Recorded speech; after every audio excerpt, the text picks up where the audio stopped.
Welcome to another episode of Not Investment Advice. We've got the three NIA boys back in the building. Jack Butcher, Trung Phan, Bilal Zaidi.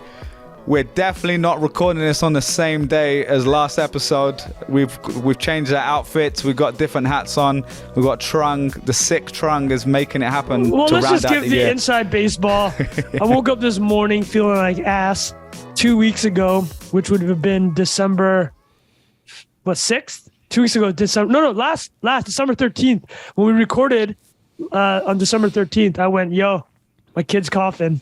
That means I'm going to be coughing soon. You're coming. And sure enough, just absolutely ravaged. Everybody's getting hit, though. I mean, Vancouver's been pretty bad. We've had two things going around. We've had a norovirus. It's like, I think, stomach flu. And we've had the stomach flu and the cold flu. That's what I had and my missus too. And my friend's kid was throwing up. Nora? Yeah, I don't know if it was Nora, but I had a stomach thing where I was the like stomach sick. thing is ripping. And Worst. anyways, it doesn't matter, man. I'm hydrated.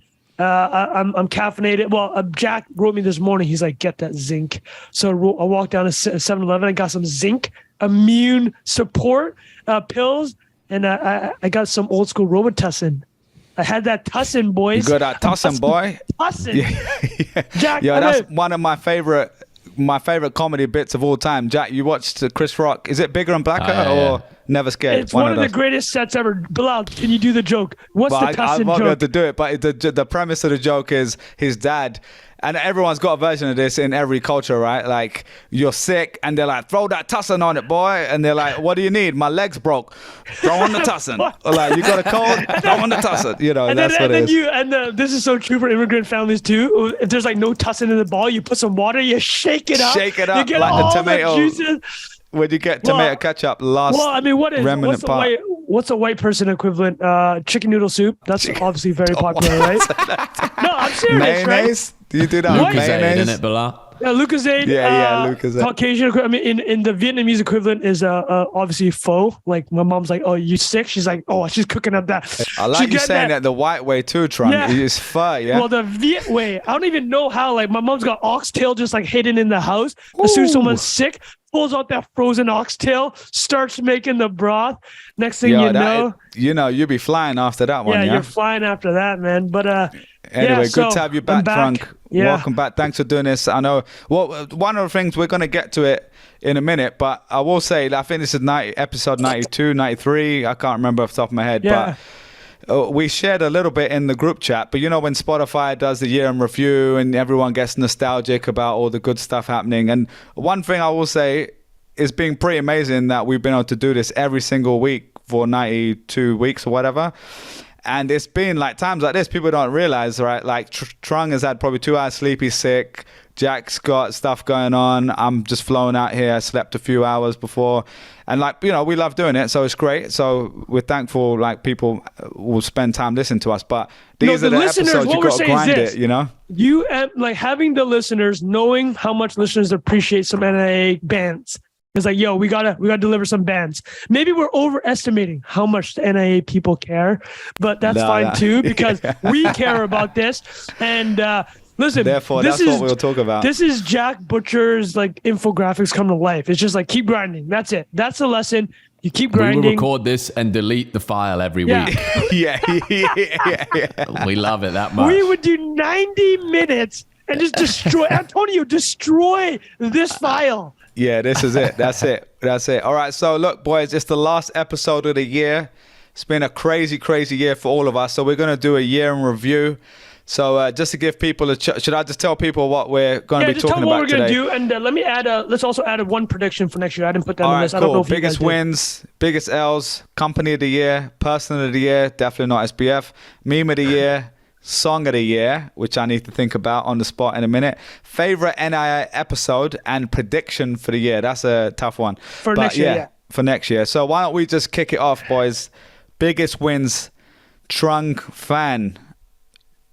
All right, I had no thread boy thoughts here. I think the biggest win for me was just going fully solo. Well, in the sense of like making it clear that I've been working my way towards what you guys are essentially doing is like you work with a lot of different people which is what Bilal does. He has lots of different clients and partnerships.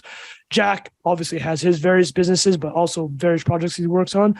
But this was, so basically when I returned from Vietnam in 2013, sorry, and I started working again of 14 until 20. So 6 straight years where I was working as an employee for somebody. So it was nice this year to finally just pull the chute. Trust me, I've had some fun employed days. So like this is feeling like those fun employed days. And my wife chirps me though. She's like, what are you going to tell, like when you go to like bring your dad to school day? What are you going to tell people that you do? Because idiot on the internet is like, yeah. So it was nice. Great. Shout out to Work Week for supporting the efforts. They're very creator friendly. We'll cut any different type of deals for various creators to help them achieve what they want to do. Shout out to James, my editor at Bloomberg. I had a great time writing with Bloomberg this year. Shout out to my co-founder for Barely AI, Parham Negadar. Also, shout out to you guys.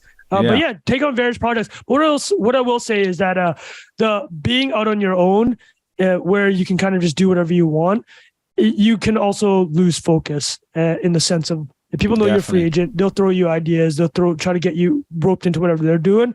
And this was less of a W, but like, I'll give you an example. Like I probably shouldn't have tried to do the course that I did.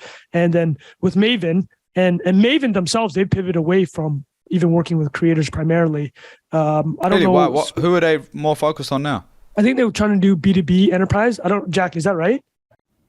Yeah, I'm pretty sure like more tenured employees giving talk, like product design from Airbnb is going to go and talk to Goldman Sachs or whatever. I think versus people with big audiences like try to build something, right? Is like so what this is not specific to that, but I'm just saying it's like the ability to lose focus. That could be an L, but whatever. But the biggest win in summary is that going solo, realizing that is a big dub. Yeah, realizing that. Making that realization is a big dub. Actually, I'll have one more W, and this is, I didn't look at my portfolio, like the actual portfolio, once this year. You just summarized biggest L's coming up for all three of us. So. No, but I mean, like, I think that's a W because I know the psychology is what it comes down to for that. And as soon as the shit started hitting the fan, I'm like, I can't. I know, like, broadly what it is. Like, I have the outlines of how bad it is, but I don't know the actual damage, like, to the number, which is probably good. Oh, okay, that's a good one, actually. The fact that you're basically saying the fact that you're not glued to the number all day and worrying about it, which is, psychology I've accepted and money. that as down. I've accepted. I just don't know how badly, and the way that I keep that psychological, like, wall is just to not look at anything. Got it. Yeah, that's great. Notifications are up only, mate. Yeah. So I got 0 this year. All right, man. Well, Jack, what about you, mate? Biggest win? And this could be personal or professional or both, whatever you feel like. I think I'm going to go with a personal one, the house.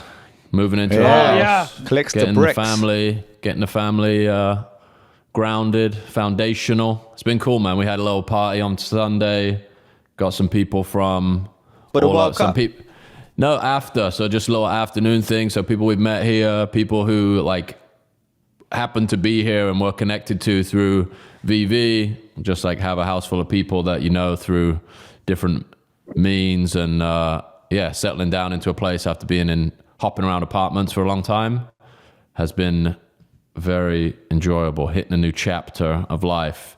Despite the volatility elsewhere, it's been nice to have that always something to do, always something to work on. Yeah. Trying to get my lawn in order, boys. We can't forget about the fences of the summer. Whenever that was. So forced a lot of new habits and reevaluation of life priorities, right? Yeah, it's been cool, man. It's been good. So that's a great one. Leave it to that one.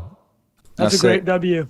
Nice one. All right, I'll try to do my one as well. So this one is a weird one because it doesn't sound like that big a deal, but for someone like me who's very all or nothing, you guys probably know that about me by now. Like when I really like something, it's personal or professional, I'm like all in sort of thing. Or if I'm like not engaged, you'll know because I'm like just, will completely ignore it and be like, I don't want to do this and check out. And so the problem with that is a good thing at times when it comes to like intense work. It means you can excel sometimes and go deeper than other people. But then on the flip side, the vices you have can like take over because you go all in on those too. So on my side, it was finding more of a balance this year was probably the best I've ever had. I really struggle with like balance essentially, and like balancing work, time, my health, just making sure I still make a lot of money but not overstressing myself. And I'll say this year was probably the best year for me ever in terms of balance and optimizing for that well-being, but also, doing stuff professionally that I wanted to do. And then specifically, my health, which is kind of like the biggest L, was the first half of the year, without going into all the details, was basically the worst my health had been for a long time. And it was basically triggered from COVID. It's kind of boring standard story everyone knows, but like, you're not moving, you're at home coping, you're just basically living a bad, unhealthy life. And essentially, basically July was the worst health I'd been in. And I kind of hit this point where I was like, man, like this is not ending well. Like I'm only like mid-30s and I'm feeling terrible. I don't have the energy I should have. Oh shit, that's when I saw you in New York. Yeah. So that was basically like, I was okay, but it was like I'd basically like put on a bunch of weight. I was like, and just basically didn't feel good, right? Didn't feel good. And I was like, this is silly. So since then it's been pretty nice. I've been like back on track. I've basically walking. Yeah. Basically like been exercising crazy, been eating great, cut a bunch of weight, still doing that, building muscle, just getting into better shape, feeling good again. And but also more importantly, finding balance again. It's not so extreme that I can't keep doing these things. I had to re-find all the things that I love doing. And like stuff like, for example, like sports, like I played mad tennis and like mad like sports basically this summer, this year, like more than I'd done in like several years combined. And that was just like being like very focused and giving myself room from my work to say, I'm going to prioritize going and playing tennis at like 2 p.m. in the afternoon because that's like very important for me right now. So that was like a kickstart I kind of needed. And the other thing is, you guys know I travel quite a decent amount with the way we can't live right now is like we go and spend a month in Mexico and like come to Europe for a month and like a few weeks in California. And normally what would happen there is I would just go off the rails because I'm like, I'm only here for a few weeks. And so now it's also been good that I found again a balance to be like, I can enjoy myself, see my friends, but then I also need to create boundaries. So yeah, again, it's not that crazy for most people, but for me, that was something I really needed to get in order. And that was probably the biggest honest win for me, man. So yeah, been good. Respect. All right. Nice one, man. Respect that, brother. Biggest L's, boys. What is going on? I mean, I'll do mine very quickly. My financial portfolio has been in tatters, like everyone else. But yeah, like that's semi joke, but like everyone's in that position, so it's not just me. And I'll try to think if there's anything else that really stands out. But what about you guys? I will say this is actually similar to your W in the sense of this isn't a physical health thing. I've saw myself this year specifically, like the phone addiction, it was bad. And bad in the sense of it was like ruining my sleep, and where I'd like wake up wanting to look at my notifications. And that's when you know it's bad. And it happened enough early. No, seriously, it happened enough this year where I was like, ooh, I think I gotta pump the brakes. And in the past month, I've actually tried a bit. So before we joked about this, how I like launch a tweet and like wake up, say, oh, let's see how many likes that. I mean, that is so freaking unhealthy because it actually messes up your sleep too, because there's that anticipation element. Yeah. So you've been listening to Huberman Lab, on the dopamine episode? I haven't, but I should. I know that he does a lot of dopamine stuff. There's one on dopamine, which I recommend to everyone. It's really good. Yeah. So I think I have to listen to that for sure because that was I very specifically, I saw this year social media affecting my emotional regulation with my family, like with my wife and kid. Like I just have a way shorter fuse. And in certain instances, particularly when I'm losing sleep around this dopamine stuff that Bilal mentioned. So that I'm not happy with, like just me personally. I'm like, that is like, it's just not good. It's pathetic. Yeah, that's fair. You know what I mean? But that's a good thing that you're aware of it, man. Because it's like most people, especially what you're doing, the hard thing I find is like it's partly your work too. Well, not partly, it is your work. Like you're creating content to drive people to the stuff you're creating. Yeah. Jack, do you find from the outside you seem to have it well managed, Jack? But I don't know Obviously, I'm not there with you the whole Let me time. say one thing that Jack mentioned to me earlier this year that actually kind of is very related. I had asked him, "Hey man, why are you letting all these people steal your visuals and like throw up threads that go viral?" And Jack said something to the effect of like, "Yeah, the days of me like hunting threads and trying to grow or like that method are kind of over." Well, Jack, you can tell me if that's correct, but I think what he was basically saying is like, if that is like your metric that you're going for, like, and you allow your happiness just to be linked to that, it's dumb. That's a great point. Because the algo is savage. It doesn't care about you, and it does. It literally it changes on a dime, right? Facts. So you stopped caring, is that correct? No, I think I don't know if I stopped caring. I stopped like. I feel like trying to emulate a tactic or trying to see what's working and then like reverse engineer an approach from that I'm not interested in that. Like that makes me just depressed, honestly. I would rather sit and make something that at least feels like I decided to make it myself and see how it's received. So I definitely have switched to that mode from.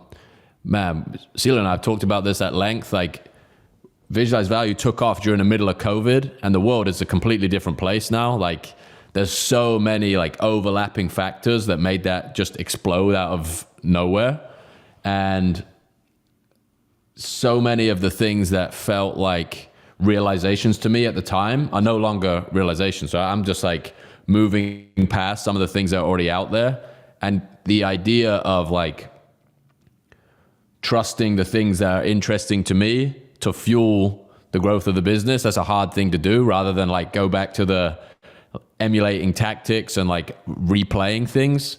But it's the only way create anything original is to like just trust the gut curiosity and instinct. And my L was going to be along these lines of like my information diet. I think at the beginning of the year just went way off track because of all of the stuff that we were talking about last year. Right? Yeah, like some of the stuff that I'm forwarding to you guys is funny. Like some of it is like entertaining and like will make you laugh, but it also makes you a moron. Like there's so much of that. I paused to do a cough, and then he just said that. I just like.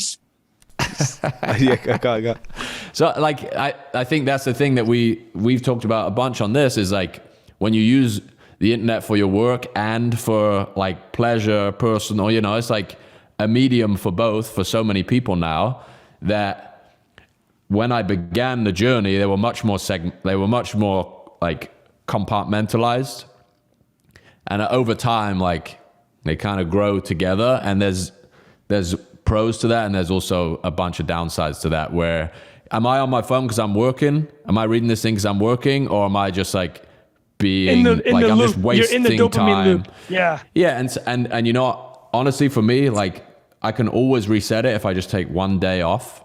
So you take one day off, and then the next day you go on it, and you're like, your brain actually has time to look at it and process it and say like, why am I reading this? Like, this is mental that I'm looking at this instead of the stuff that is around me, and then recalibrating to I'm on the phone because I'm operating the business or I'm creating stuff for like that is going to be relevant for X number of months, years, whatever, like working on the business as an asset versus like tricking myself into thinking. And I think everybody probably has some of this, like you can convince yourself that even reading this stuff is like work.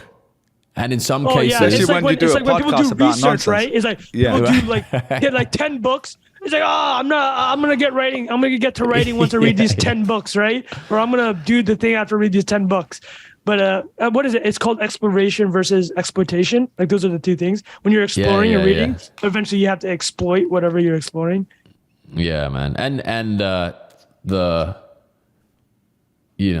out Mooncat9726, whoever we've been quoting on here. Like a lot of people putting out amazing stuff and entertaining stuff, but I definitely set my scope too wide for a little while, and it just takes a good amount of time to like pull it back in. And I think that's the same as, the consumption, the level of disparity in consumption, I think at a certain stage is useful or interesting, or in a certain mood is interesting.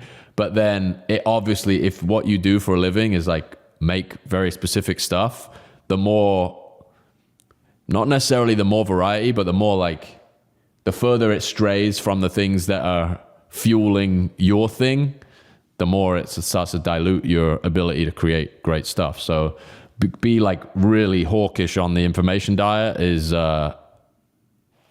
so important. So important. Love that. 100%, mate. Yeah, I think the one thing you said there about convincing yourself, it's easy to convince yourself, oh, this is part of my job. And honestly, like Twitter, I'm gonna talk about it on the pod. I'm gonna talk about it on the pod. So it literally could be anything. Yeah, I'm meme hunting. Exactly. No, and that's the thing. In a way, it kind of is, right? Like, because part of like what makes this easy for us to do every week is because it's stuff we would be reading and talking about anyway. And therefore, like literally, my brother-in-law was asking me like, how many hours do you work a week on certain things? And I was trying to answer, and I was like, it's hard to say, because do you count the time I'm spending 10 hours reading stuff that I would probably read anyway, or the 10 hours a week of random stupid stuff I watch and listen to? You know, so it's a really tough one. And I think the way you've described it there is like, you need to, you know, hone in your focus a little bit more, and then trying what you said about like the writing thing specifically for you, because that's your deliverable, right? Like you're measuring yourself work-wise on your output as a writer. You just have to stop, right? You just have to stop at one point reading. There's unlimited like nuggets. There's unlimited things you can shoehorn in there. But yeah. Definitely, man. Talking of which, next topic, company of the year. I feel like I'm going to have a bait one here, because I don't... You go first then. Hit it. I'll say the obvious one, which is very, there's a lot of recency bias here. There's probably ones that have like grown the most, like maybe Berkshire Hathaway. I haven't looked at the stock price properly to understand, but because it's very recent, OpenAI, I thought was the company that really just is really, it sounds obvious by now, but like it's really amazing what they've launched in such a quick, short amount of time. Really captured both incredible technological development, but also the meme that we always talk about, the collective consciousness of tech Twitter, which in our industry is kind of like on the adoption curve, is the early adopters, right? And they're the people you're going to see spreading to their friends, and then it goes to the press, and then it goes a year later, your mom's talking about it or whatever. So I think they really nailed that. And there was enough in there that was tangible that it kind of brought us all back to life. Like all the people that care about interesting things in technology, and this, we make a joke about this time last year everyone's talking about crypto, and that's a true statement, and it is funny to think about, like people just keep jumping, but the truth is we're jumping around because they're all really interesting, and they are, like, the nature of technology is new stuff comes about, some of it works, some of it doesn't, and we're all interested. Our shared values in this space are like, we want to understand the potential, play around with it, build stuff with it. And so they clearly really smashed that one, and I hope it actually follows through over the coming years, because it looks like there's a lot of cool stuff that's going to come out of it. I just want to add to Bilal's point there. What it did feel like was, and a lot of commentators said this, is like it was like the first like structural change in tech. You're like, oh, okay, like this could be mobile level. We thought that about crypto, and you can still make that argument about crypto, but the Bitcoin came on in 2008, 2009, and obviously people have been working on large language models for a decade, but this did feel like probably the first time somebody saw Google search or the potential of it, or the first time the mobile wave really hit. Is like, okay, this could be in everything. I think this is the difference with this and crypto, as in AI clearly already is in almost everything to a certain extent, but this level of intelligence that's being shown is to many is a step change. And the crazy thing is, 2023 they're going to have a model for language model anyways that is supposed to be 1,000 times more powerful than what we saw in Chat GPT. So we talked about it 2 episodes ago with Douglas Boneparth, the legend. But yeah, that's a great call. It was a great call, Bilal. Nice one. Go on, Jack.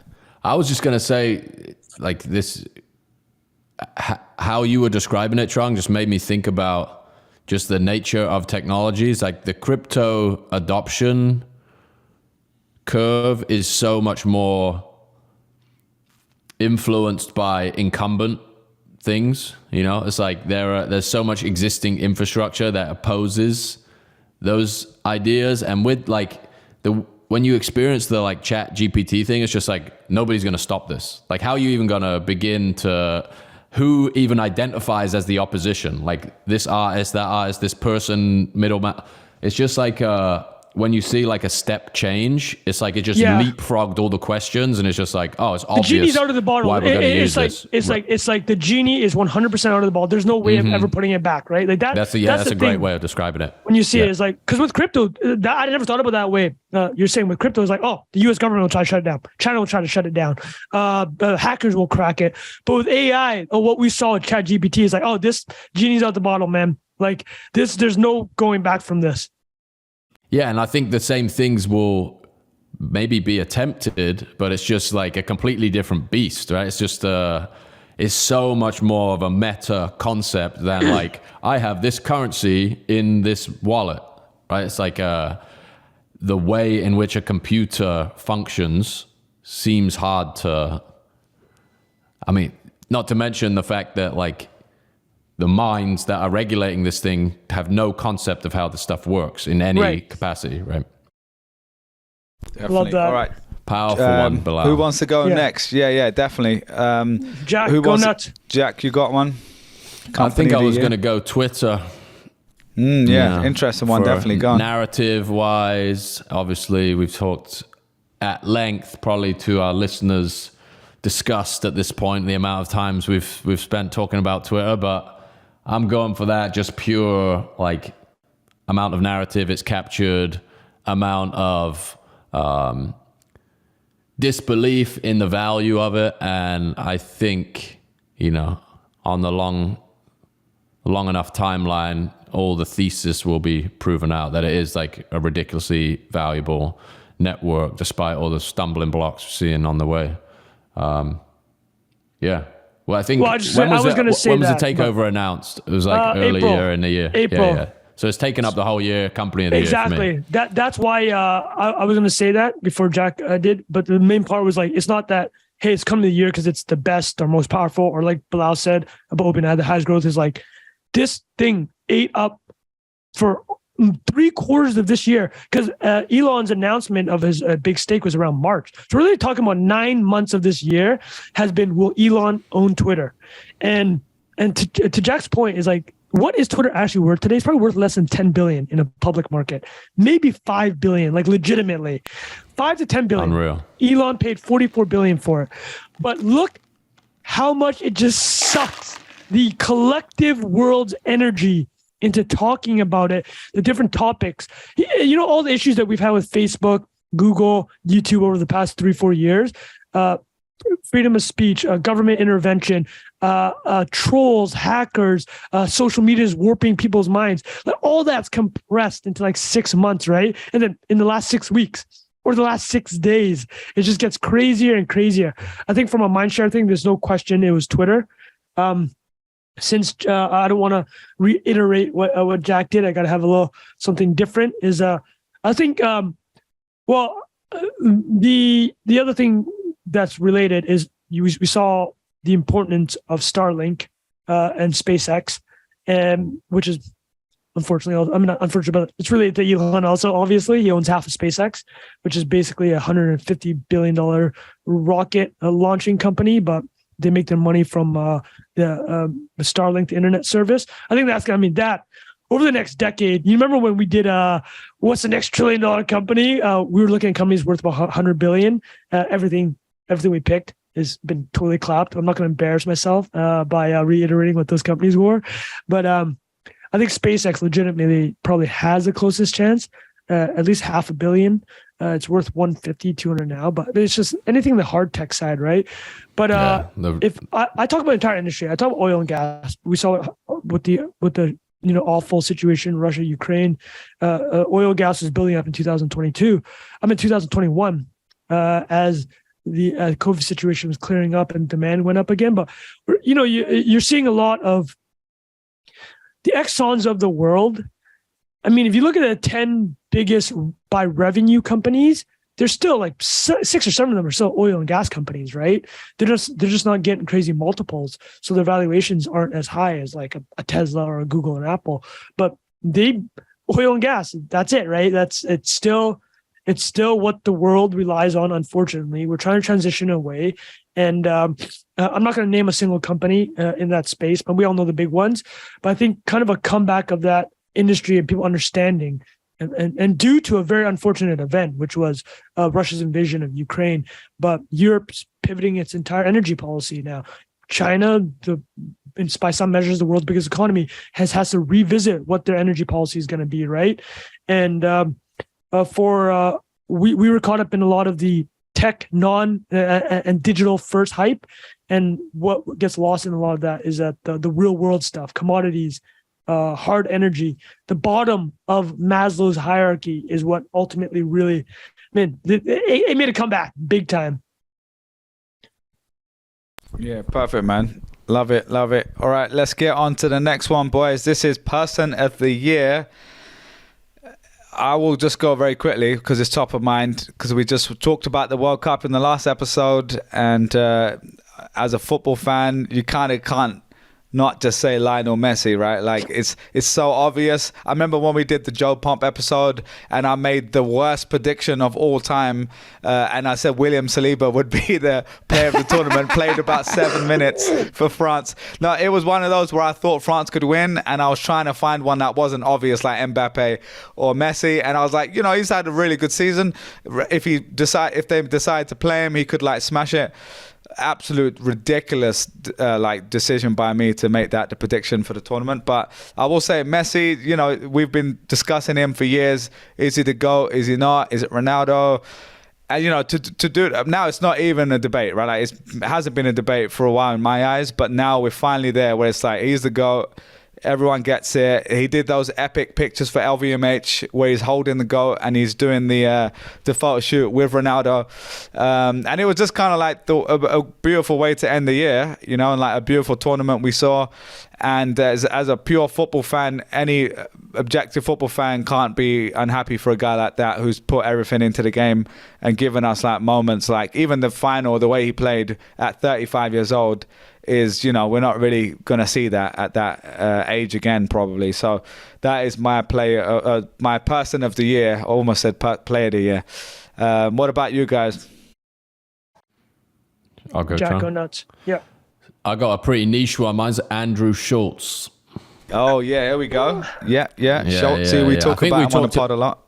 Yeah, I think earlier in the year we talked about like the next generation of voices in what used to be late night TV or what used to be like the filter that people get their information, news, entertainment through. And I just think like definitely the stuff that they put out under that Flagrant brand is amazing. But also if you catch any interview with him talking about like how he thinks about the internet and YouTube and how the nature of the entertainment industry is changing. I think just an incredibly smart dude and obviously funny as hell. So anybody doesn't already know him and that crew of lads, go check them out. Quality stuff. Yeah, shout out to our boy, is it Chris Williamson had him on, right? Yeah. Recently, that was the one you were referencing there, I think, because that was I listened to on the plane. And Chris Williamson, if you haven't heard his pod, I think Jack, you've probably been on it. Trung, I don't know if you've been on that one yet, but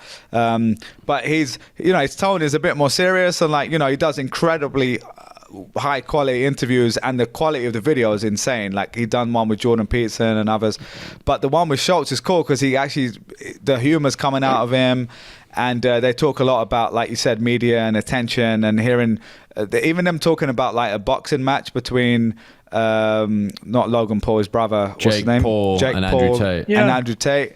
Like hearing that, there's not many people thinking about new media the way those guys are, so I double that one as well. Trung, what about you, mate?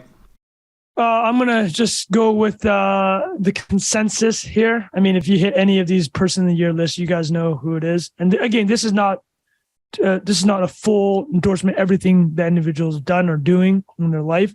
I think this is about notability.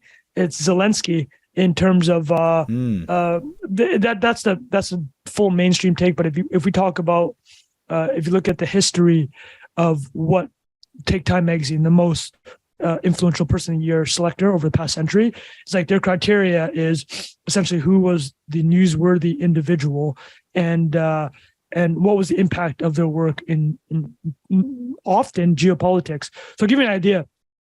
In 1950, Time magazine did the person of the first 50 years. They chose Winston Churchill because of World War II.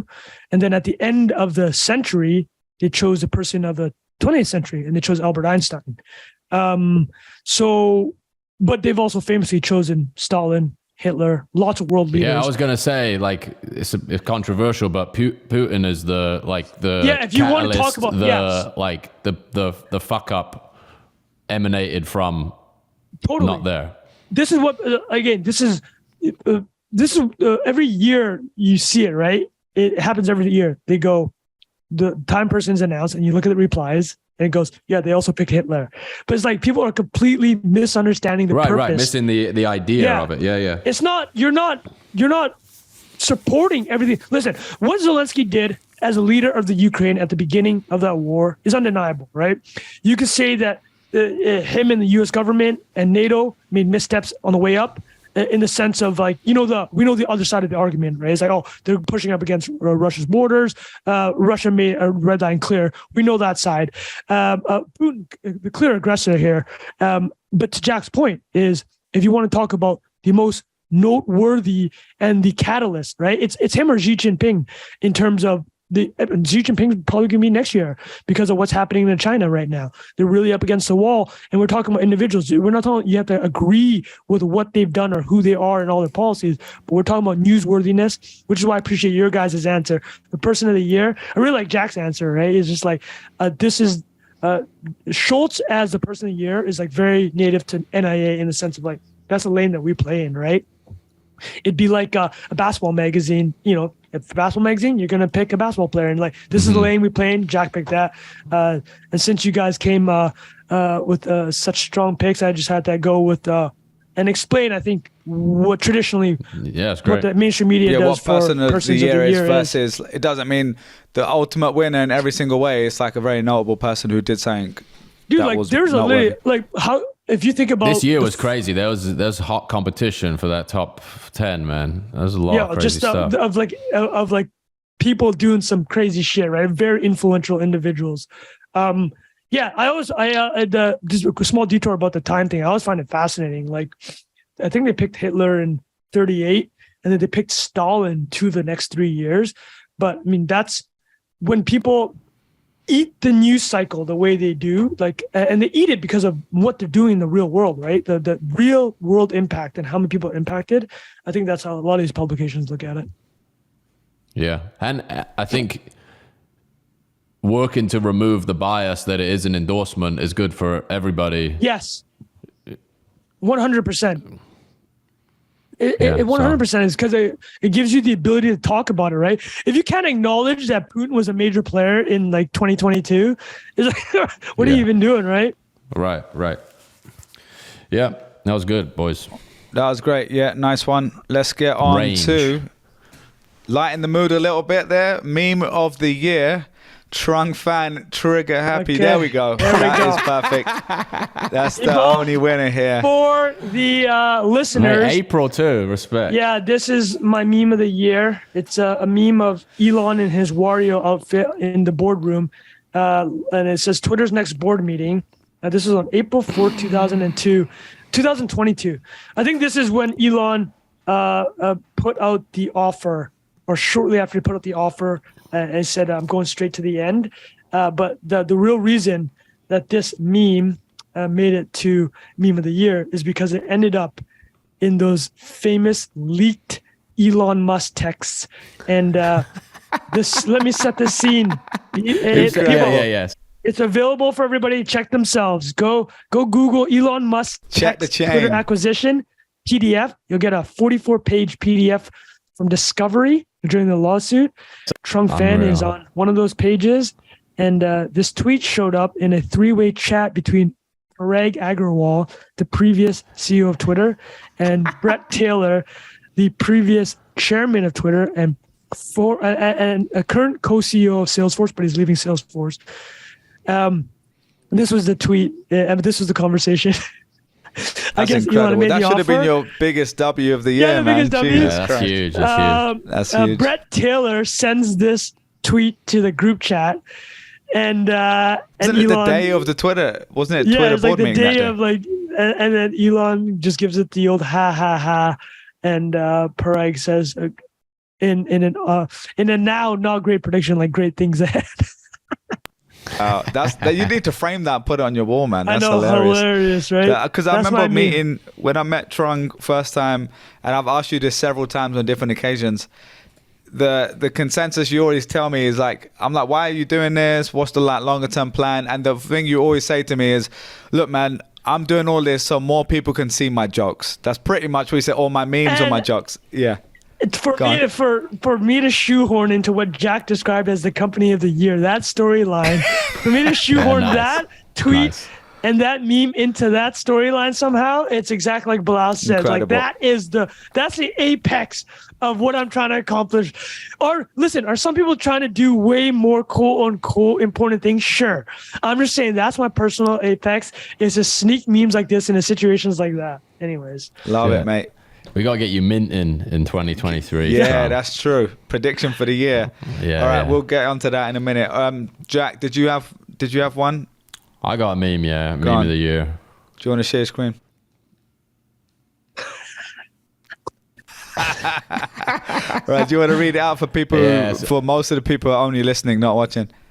So I think this is a shot from some New York Times interview of SBF in front of his 6-screen setup down in the Bahamas, and the caption says, "Dudes will have a setup like this just to lose $10 billion trading." Incredible. And it's like those 15 screens. We've all seen it. We've all done it, to be fair. It's incredible. A good meme, but it's also a very sad. Truly sad. Truly horrendous. But again, a lot of context packed in there of the last quarter of 2023. Well, dude, let me say this, because I don't know if you guys talked about SBF last week, but listen, I was like pretty top of piling on top of this guy, as we all were. But man, I like the piece of humanity when I'm like, dude, the entire time I'm like, this guy needs to go to jail. But you start reading that this where he is, shit, it's an awful situation. Like, you don't wish that on anyone, even if he's going to go to jail for a very long time. But when you read the conditions, it's just like, but then the other side of it being like, oh, well, listen, that's the condition for millions and millions of people, right? Like for much lesser crimes. So that's what, all I'm saying here, you feel a little bit of humanity. It's horrible in every single way. Piece. Anybody involved in this, it sucks. It's deserved, 100%. But it's also horrible, right? Like, you can have those two things.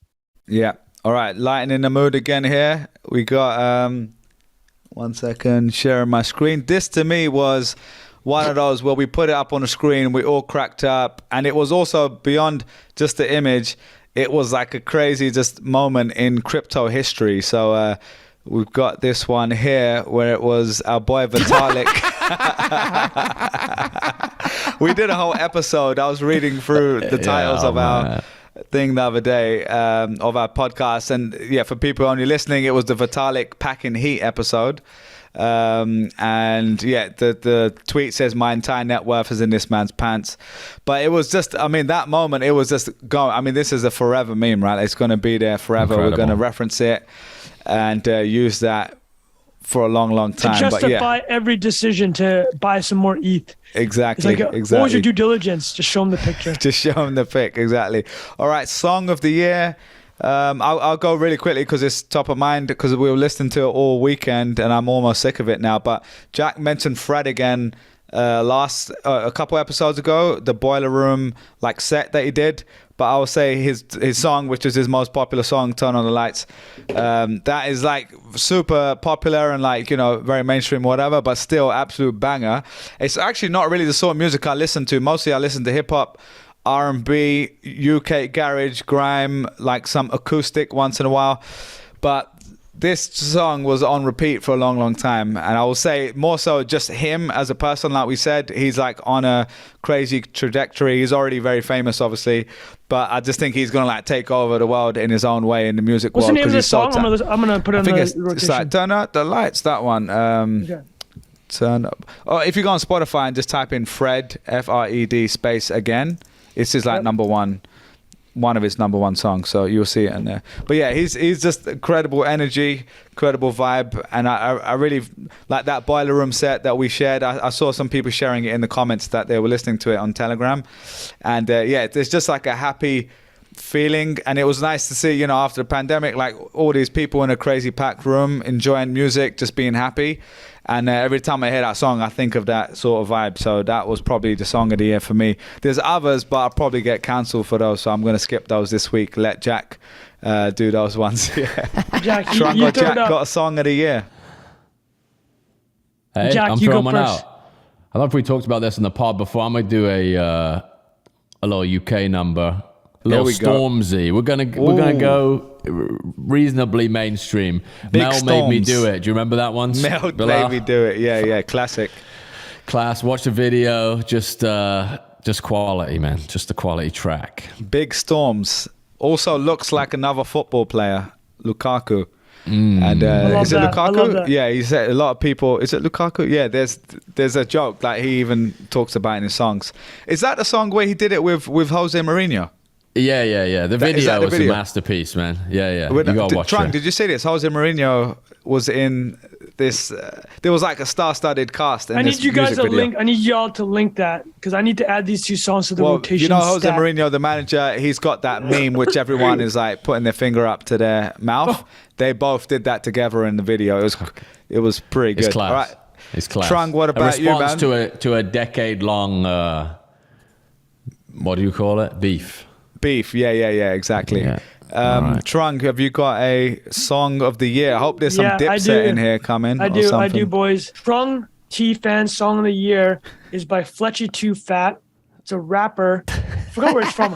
He's either from Alabama, Oklahoma. I actually speak with his manager. Really nice guy. Incredible. He's a legit artist. He's a legit rapper. He's legit. So this is from June, okay, boys? This is from June. He put out this 40-second freestyle, which goes impossibly hard. Here we go. He's eating Wendy's. He's bouncing. This is chill. Man, I'm glorified. I'ma leave them all mortified. Probably won't see 45, but I promise I'ma be immortalized. I'ma take they lunch, ayy. Burger nuggets and Northern fries. Won't be able to ignore the hype, so you might as well just enjoy the ride. Look, I need the plaques, but not on teeth. I ain't never been a rat, but about my cheese. I've been chilling in the lack of the all-white seat. You can tell them in the back and I will not leave. You ain't never met another with the flow like these. Ain't no Nintendo when I switch it up. I smoke extendo for all of my blunts. Put the ball in the end zone, cause we never punt. We don't ever lose. This the end of you. Your little bitch, she gave me brain cause we ahead of you. She let me go straight to her thighs. That's what that bread'll do. She eat me up, I get her high just like an edible. I love that he goes into the food.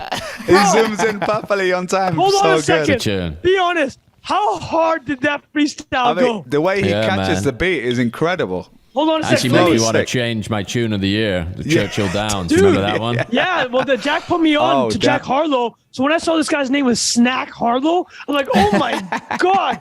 Well, a couple of things here from his manager. His manager told me. So I retweeted this. He said that he wrote me. He's like, dude, you're the first blue check to retweet this. So the only good thing I've ever done with the blue check was to quote retweet this. It went freaking nuclear. 4 million views, 95,000 likes. Dude, listen to this line. I need them plaques, but not on teeth. I ain't never been a rat, but about that cheese. What? That's hard. You're gonna let me go straight to the thighs. That's what the bread will do. The bread, two ways. The money, bread, and the carbs. There we go. Last thing. There we go. So last thing I'll say about Snack Harlow is LeBron Instagram story this rap. And apparently they got offers. Like, sure, I don't know where they are now with this. They went down at Barstool. They're freestyling in Barstool studio. Unbelievable rap, man. This guy's got bars. last thing I'll say, I asked him, did you reach out to Snack Harlow? He's like, we've tried. I mean, Jack Harlow is like, they're scared. They ain't trying to get this. They ain't trying Jack, to get man, that smoke. put this guy on, man. That's true. Yeah. I think That's Jack a song. Harlow's got a little KFC deal going too, so fair makes enough, perfect right? sense. All right, beautiful. One of the best Chicken Shop Date episodes, not going to lie, is Jack Harlow. Have you Is guys Jack Harlow? watched that? Great. So good. That's great. He's very funny. He's very, very He's funny. Actually. smooth cat. Smooth guy on the red carpet. All right, did we do 3? We did 3 songs, yeah? All right. Yeah. We will start closing out soon. That was a great one, Trung. Great shout. Snack Harlow. Snack Harlow, what a Lucky Too legend. Fat. All right, so this one is favorite NIA episode of the year. This is a tough one because I think there's some obvious candidates in there. We had Sailor on this year, Tetranode. We had some like great, amazing guests throughout the year. Sailor was unreal, man. Sailor was pretty unreal. I mean, one of us has to pick Sailor. Well, we to had be fair, Sailor and like Tetranode within 3 weeks, and like that's wild. God damn. First of all, Tetranode, I sent him the text on this. He was the biggest episode we've ever had on Spotify. I don't know why the crypto crew is all up in Spotify, but he put numbers up on Spotify. Yeah, he did. You're right. Yeah, it was crazy because I think I remember off the top of my head, 9% of listeners that found us this year found us through that episode. Crazy, which is quite, right? it was quite crazy. Yeah, that's a big lot of chunk, people would man. assume it'd be Sailor, but it was Tetranode. I think Sailor might have been Sailor bigger fans, overall. Well, Sailor fans only want to watch Sailor, right? They don't want to hear, subscribe and to they want to anything hear but- Bitcoin, Well, to be Maxi stuff a lot of fair, the time. any interview that has Sailor is going to be 99% Sailor anyways. That's true. That's true. And Man, go on. I was going to say one of my strongest memories NIA related was the comment. Didn't someone write in the comments of that Sailor video, every day I wake up and type Michael Sailor into YouTube search? They definitely did do that. And then a lot of people Hysterical. commented like, me too. It was incredible. Yeah. Well, hopefully Yeah. some of them are still listening. Well, So if you are... let's just say made that it here. Sailor is a given. Sailor is a given. You Sailor pick was a different one. given, and yeah, it was definitely the biggest of the year in terms of, because if you include YouTube too, it popped off. But beyond views, it was for us obviously a big moment. We've talked about him since the beginning of the show. I might just say mine since it's top of mind, if you guys don't mind. For me, there were so many great guests. Like we had like great episodes, us three, but none of them are like standing out that I can remember off the top of my head. I'd say Nick Majuli, for some reason, that one was almost like surprising to me because honestly, I'd like read his tweets, but I'd never spoken to him before. And he came on the show and just smashed it. He was just like He was class. very Nick's, funny. Nick's a lad. I would love to have Yeah. Nick back in 2023, man. Definitely. Oh, And we he was should. just like such a, like he got the flow of what we were doing. He got the vibe. And I think a lot of people, they just, I think most of the people we've had on are basically like that. We had amazing people Sailor come was on. loving it, man, making jokes with us and like Exactly. But I'd say with Nick, he really like, I think, was that the one where we were doing some real like British bands and he was leaning into it and like, just, yeah, he was really great. And Jack Dorsey replied to me live that ep, and we just went that was ham. that one. Yeah. That Actually, was I'll tell you guys great. something funny about a Nick that no, it's not funny about Nick, but I asked I think it might have been the man's Danny Postman. Is it how you say his last name? Postma, Bilal, yeah, Postma, coding ledge. I think it might have been Danny. I know he listens to NIA. Probably he's going to hear this, but I think Danny had said something along the lines of good guests are the ones that can get right into the flow with NIA. Like they understand what we're about. Like they're not just here to shell something. Well, on that note, like Mary Childs, like I was NPR about to say, co-host, she was great Planet too, Money. yeah. Like you wouldn't. Mary came in here. I guess she had listened to a couple episodes. She was just right on it, just dropping jokes, like totally jokes. got the vibe. She was a great hang, yeah. Barely shilled her book, even though we wanted to shill it for her. A great book, by the way. I actually listened to the entire thing, The Bond King. But Mary was a great episode. Shit, Bilal, now that you've opened the can of worms, I will say this. I agree 100% with what Bilal said. I don't remember our individual episodes, like just the three of us. I remember this. My favorite part of the week is just the bands to start every episode. It's just like shooting the shit, like catching up with you guys. So like that'll probably be the same answer next year too. But yeah, we had some like really fun guests this year, and I think that's the key. Is like we've talked about like, oh, let's try to poach this guest. Like when they're on the book tour, they'd love to get on. It's like, but actually that's not purpose, right? You don't want to just be a place for people to shill stuff. Even though I'm happy for Nick and Mary to shill here, but like they came on and killed it, right? They had a great time because they like taught us something. They gave us jokes. They were, and I think that's kind of my vibe for when we have guests. I think we've got way better at it this year versus last year because I think we leaned into what makes our podcast unique, which is it's a hang. It's a fun hang. We're talking about business, fun, tech stuff, but really you're here because it's a fun hang and you're going to like learn a little bit as well. But yeah, I think they got that really, really well and like leaned into it. I'll have two then on that note. I say those two that we just mentioned they're up very high up there. I really enjoyed. I mean, obviously we had Bone Parth and Jack Rains on here. We're shooting the shit. If we're forgetting anyone, don't take offense to it. Just off the top of my head. A Tetranote was a good time. I'll say a thing about Tetranote and Davis Senra from Founders. Those are two longest episodes.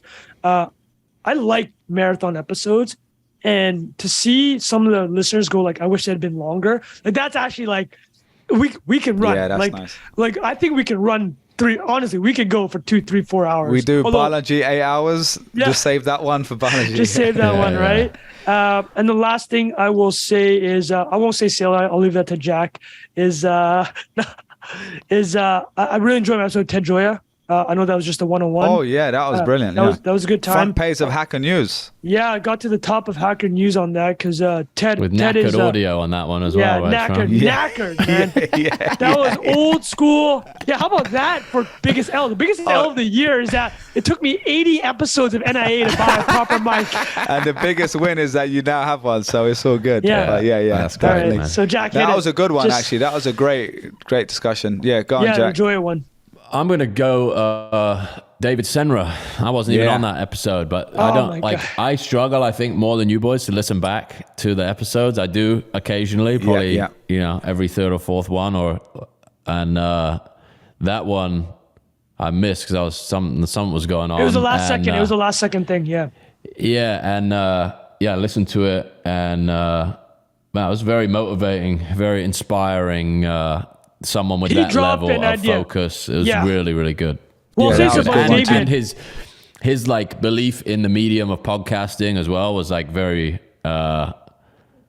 again like motivating, but also somebody who understands that world and is invested in it to the degree that he is endorsing what we've been doing for a year or so. Was huge. Like he's like a top 1% caliber podcaster, you know what I mean? Yeah, no doubt. For him to come in and be like, guys, like I think what you're doing, like these chat pod styles, like I really enjoy. I'm like, damn, if we can get into David's flow, like he was great, man, because he's an animal. Yeah, and I was also shout. I mean, like you said, we're not gonna remember everyone, but I would say John Woo also was hilarious and Woo, like drop twice, knowledge. Man, Woo was twice. great. Yeah, dude, Woo was great. Fucking Harvard Business School got jokes. Rick Burton, I think Rick came on again this year. Yeah, Rick was I mean, he's like all-star man, we had a lot of good guests, man. Like, I mean, and Joe Pump as well. You know, he was dropping the World Cup episode. Again, I know I'm like picking everyone now, but no, but I'm just saying they were all really good episodes. You know what? I'll throw a little bit inside baseball. It's like, we as a group have discussed, and then we had bored Elon. That was an amazing episode. He had the crazy face. Exactly. So what I'm going to say is like, sorry, at this point, if we left anybody else, apologies, right? What I will say is Bilal has actually brought this up because I'm the one that's usually just sending guests like, hey, this person hit me up. Do you want to do X, Y, Z? And Bilal brings up a great point though. He's like, listen, I think a lot of us, like we just enjoy the bands and the chatting. But what Bilal identified earlier is 100% true. If somebody can roll in and just fucking kick it with us, that's the best of both worlds, right? That's what I think makes it unique. Exactly. Yeah, we get their growth hack from like freaking a big guest, but then also we're not whoring ourselves off in the sense of like we're actually having a good time, right? Yeah, definitely. No, and I think for me, it's not the same podcast 55 times, which is what you typically see with the one host and guest, right? It's they're on a circuit and they're saying the same stuff, say the things that they want to say, and because a lot of the time, kind of a mutual agreement. On Creator Lab, I've had this where they literally send, like, if they're big enough, they've got a PR person and they send you questions. I generally have always had a rule of like, I'm basically not asking these questions because that's what every other person's going to ask. So that is kind of what happens. And then, but I think the fun part of this is you're going to have the hang. and you can just it makes the conversation a bit more unique. And I also think it brings out a side to them that you don't get on other podcasts, which is what makes it cool too. You know what? Sorry, let's skip the prediction one because this is such a happy note. Good. I'm happy. And what I will say is I think Bilal looks like he's got a boogie too. I think this 2023 might make sense for us to actually hit a Twitter Spaces because we know how hard Elon is pushing that. And if we really care about real time, just having a good time, like, I mean, dude, you can have hella fun some Twitter Spaces, right? Yeah, big network effect. We should definitely do that. Huge network. And I'd love people's ideas and opinions on one, should we be doing that? Two, what would be an interesting format? Is it literally just redoing what we do here? Or is it just like on Twitter Spaces? Or do you have the questions was it was a joke, that one. I think just doing the podcast format on Spaces that is probably would just work. Yeah, we pick a few topics like we normally do. And then maybe there might be a chance where maybe the second half we can bring people up if like it makes sense to talk about the things we talked about maybe. But I think doing a guest on Twitter Spaces would be crazy too. You know what, man? True. To be honest, like the fact that I know that the audio might not be as good as the recording, but I mean, we could record like this and literally just have the spaces open. That's true. Like, yeah. It's like there's almost no reason to not do it. Even if nobody showed up, we're doing it anyways. We just have to figure out how to do it. Yeah, we have to just figure out how that works because I've never done it. Trung, you got to look at those numbers again, man. I know, man. You know what? I get surprised sometimes by because sometimes you throw some dud tweets and you're like, oh man, maybe these numbers. Maybe it's all over. Maybe it's all over. It's all fake. But then sometimes you like throw like a random like a banger and you get like fucking tens of thousands of engagement. Like, Jesus Christmas. You got to go by the Miles Davis number, What's that? mate. What's the Miles Davis number? The ratio, I think it's like 88 tracks to one A side. I was gonna say A side, B side. Yeah. I'm stealing that, yo. I'm stealing that. It's all yours. All yours. On Jack's note, let me leave it at this. And I want to hold myself to this for next year too. Is to Jack's exact point. I think for 2023, the most important thing is just keep grinding. Like what we're doing here, it's just growing, right? It's just steady. We cannot say this now. We've put zero growth effort into this. Like it's almost like inexcusable at this point. But we love the NAA listeners. Thank you for hanging us for a year and a half now. We will step it up in 2023. It'll be, I think, when do we start? March or April? It'll be in May. Yeah, it's about a year and a half. So you're right. That's incredible. Yeah. That is wild. That is wild, man. Yeah, completely. I didn't want to interrupt you there. Go on. You're just saying thanks. I would say we're just getting past the Joe Rogan mic not working stumbling block. Exactly. Thanks for sticking with us. Yeah. No. Also, thanks for keep sharing. Like, we didn't share the numbers publicly and stuff, but the growth was great this year for us, and we're very happy with it. We haven't like you said. What is it, Bilal? So, I don't know the exact number off the top of my head, but I don't know the exact number off the top of my head because I haven't run the last. We're tracking. Listen, we're tracking well. We'll talk about it in future episodes when we pull the numbers. It's grown. It's grown that'd significantly.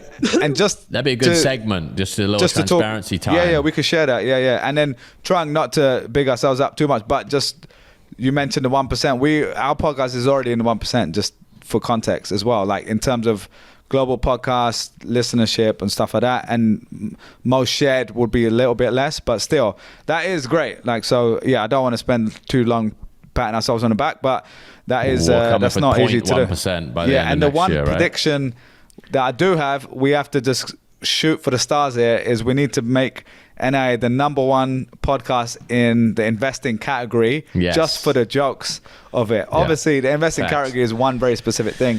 The business one is really what everyone cares about, and even that doesn't really matter. But that would be incredible just for the screenshot, just to make the meme come to life. We've got Goldman Sachs and The Economist and all these serious institutions, and you've got our clip art title on there. So thanks again, everyone, for being here this year. It's been an incredible year for NIA, and met so many cool people. It's actually the first year I met a lot of people through the podcast in person, whether that was just on the street or at a meetup, or I had dinner with a couple, had coffee with a couple. I had a couple on Creator Lab, my other podcast, meeting them through NIA because they were interested in enough people to bring on. So it's been really cool just growing organically with everyone, and everyone's been rocking with it. So thanks for being here, and we will see you next year. Anything else, boys, before we wrap up? That's amazing, man. Everyone, guys, for listening. appreciate the record. Appreciate you guys. Happy New Year. Merry Christmas. I hope you guys enjoyed everything. We'll see you next week. Cheers. Bye-bye. Peace out.